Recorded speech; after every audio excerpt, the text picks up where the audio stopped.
இந்த கேஜை ஏன் சுற்றி சுற்றி வீடியோ எடுக்கிறேன்னு பார்க்குறீங்களா? ஒன்றும் இல்லைங்க. நம்ம மெயில் ரோமர், அதாவது ஹோமர்னு சொல்லுவோம் பார்த்தீங்களா, அந்த பிஜன் காலனி ப்ரீடிங் செட் ஆகாதுன்ட்டாங்க.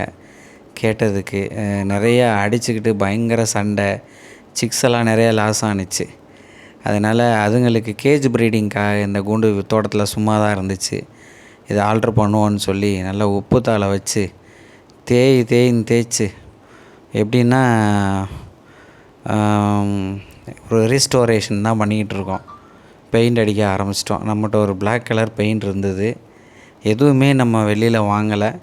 எல்லாமே நம்மகிட்ட இருந்த பொருளை வச்சு இந்த கேஜ், இது எதுக்குன்னா பிஜன் புறாக்களுக்காக மேக் பண்ணுறோம். கேஜில் வச்சு ப்ரீட் பண்ணால் குயிக்காக ப்ரீட் ஆகும், நல்ல குவாலிட்டியாக இருக்கும் அப்படின்றதுனால இப்போ இதை ப்ரீட் பண்ணுறோம்.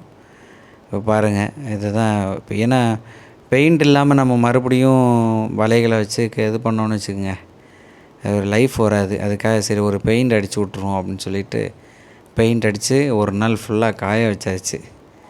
இப்போ ஒரு முக்கியமான அறிவிப்பு நம்முடைய ஜோ பவுல்ட்ரி ஃபார்ம் நேயர்களுக்கு. என்னன்னு கேட்டிங்கன்னா, நம்முடைய பழைய சேனல் நம்ம கட்டுப்பாட்டில் இல்லை. மெயில் ஐடி பாஸ்வேர்டை மறந்துட்டேன். அதனால் அந்த சேனலை ஆப்ரேட் பண்ண முடியல. அது உள்ளுக்க வீடியோவும் எதுவும் போட முடியல. ஜிமெயில்காரன் இப்போது பயங்கர ஸ்ட்ரிக்டாக கொண்டு வந்துட்டான் போல் எல்லாத்தையும். அதனால் இப்போ இந்த சேனலில் போட்டிருக்கேன். இந்த சேனலை சப்ஸ்கிரைப் பண்ணிக்கோங்க. வரக்கூடிய வீடியோ இதில் வரும். இது வரைக்கும் ஆதரவு தெரிவிச்சிங்க, நன்றி. இனிமேலும் பார்க்குற வியூவர்ஸ் சப்ஸ்கிரைப் பண்ணிவிட்டு பாருங்கள். புது புது வீடியோவாக வந்துகிட்டே இருக்கும். ஆமாம், ஆதரவு தெரிவிங்க. நன்றி, வணக்கம். இப்போ இந்த கூண்டில் பார்த்தீங்கன்னா நம்மகிட்ட இருந்த டேகு, ஏற்கனவே பிரித்த டேகு எல்லாம் டேகையும் வச்சு பாட்டமை ரெடி பண்ணுறோம். எப்போவுமே கேஜ் ரெடி பண்ணும்போது பாட்டத்தை ஃபஸ்ட்டு முடிக்கணும். முடிச்சிங்கன்னா பாருங்கள் எப்படி டேக் வச்சு டைட் பண்ணுறேன்னு பாருங்கள். கீழே கம்பி வச்சு, சென்ட்ரிங் கம்பி வச்சு, அது மேலே வலை வச்சு டேக்கை வச்சு டைட் பண்ணுறேன். நீங்கள் கேட்கலாம், கட்டு கம்பி வச்சு கட்டலாமேன்னு. அது கொஞ்சம் பெயின்ஃபுல்லான ப்ராசஸ்ஸு. ப்ளஸ் கட்டு கம்பி தண்ணி போட்டுருச்சுன்னா இத்து போயிடுது பாருங்கள். ஸோ அந்த கம்பேர் பண்ணும்போது டேகு லைஃப் வருது. அதனால் டேக்கே போட்டோம். இது நீங்கள் முன்னாடி பார்த்த அந்த கேஜோட அதே வலை தான், சேம் வலையே இதில் போடுறோம். எதுக்கு இதை வேஸ்ட் பண்ணுவானே, இது எப்படியும் நம்ம ஷெட்டு உள்ளே தான் வைக்க போகிறோம். வச்ச உடனே காமிக்கிறேன் பாருங்கள். ஸோ இந்த வலையை நம்ம ஏன் வேஸ்ட் பண்ணுவானேன்னு சொல்லிவிட்டு இப்போ பாருங்கள், பாட்டம் முடிச்சிட்டேன். உள்ளே சென்ட்ரிங் கம்பி வச்சுருக்கேன் பாருங்கள். ஸோ இது மாதிரி வச்சு பாட்டம் முடிச்சாச்சு. முடிச்சு நம்ம பழைய வலையை வச்சே பண்ணுறோம். நடுவில் இதுக்குள்ளே ஒரு பேருக்கு மேலே 2 பேர் வைக்கலாம். அதாவது 4 புறாக்கள் வச்சுக்கலாம் ஜோடி ஜோடியாக வச்சுருந்தா. சரி இதை டிவைட் பண்ணுவோம் அப்படின்னு சொல்லிவிட்டு இதுக்கு மட்டும் எக்ஸ்ட்ரா ஒரு க்ரீன் மெஸ் நம்மகிட்ட இருந்தது. ஸோ அதை வச்சு டேகை வச்சே என்ன பண்ணிட்டோம், நம்ம இதை சுற்றி இழுத்து கட்ட ஆரம்பிச்சிட்டோம். ஃபஸ்ட்டு டாப்பு 2ஐயும் இழுத்து டேக் பண்ணேன். டேக் பண்ணோன்னே கீழே பாட்டமில் வலையோடு சேர்த்து நடுவில் ஒரு ராடு போகுது பார்த்தீங்களா, அதில் டேக் பண்ணியாச்சு பாருங்கள். ஸோ இதை டிவைட் பண்ணியாச்சு. ஃபஸ்ட்டு இந்த டிவைட் பண்ணுற ஒர்க்கு, பாட்டம் ஒர்க்கை ஃபஸ்ட்டு முடிங்க. தென் இடையில டிவைட் பண்ணணும் அப்படின்னா அந்த வேலையை ஃபஸ்ட்டு முடிங்க.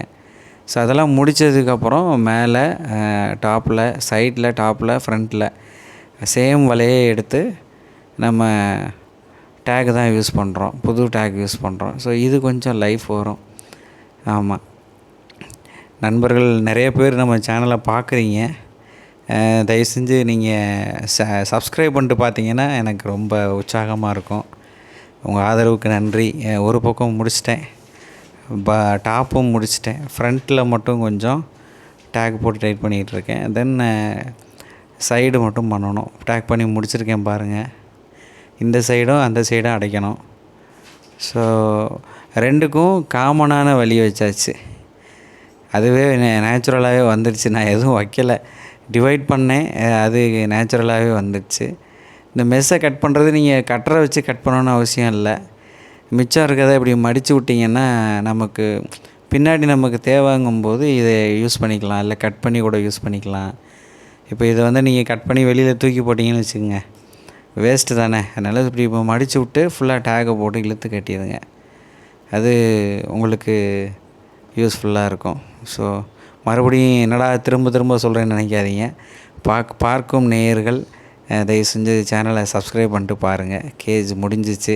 இப்போ ஃபுல் ஃபினிஷிங்கை பாருங்கள். புறா உள்ளே விட்டாச்சு. ஜோடி உள்ளே விட்டு செட்டில் ஆகிட்டாங்க. பாருங்கள் எப்படி இருக்குதுன்னு சொல்லி. இதுதான் நம்மளோட ஹோமர் பிஜன். பிஜன் ஃபார்மும் ஆரம்பிப்போம்.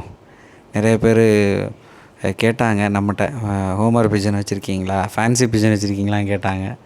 ஃபஸ்ட்டு ஹோமர்லேருந்து ஆரம்பிப்போம் அப்படின்னு சொல்லி ஆரம்பிச்சிருக்கோம். மொத்தம் நம்மக்கிட்ட 3 பேர் இருக்குது. 1 2 இங்கே 1, 3 பேர் இருக்குது மொத்தம். ஸோ இப்போதைக்கு நார்த் சைடு வச்சுருக்கேன். ஃபார்மோட நார்த் சைடில் அதை வச்சுருக்கேன். சப்ஸ்கிரைப் பண்ணிக்கங்க. நன்றி, வணக்கம்.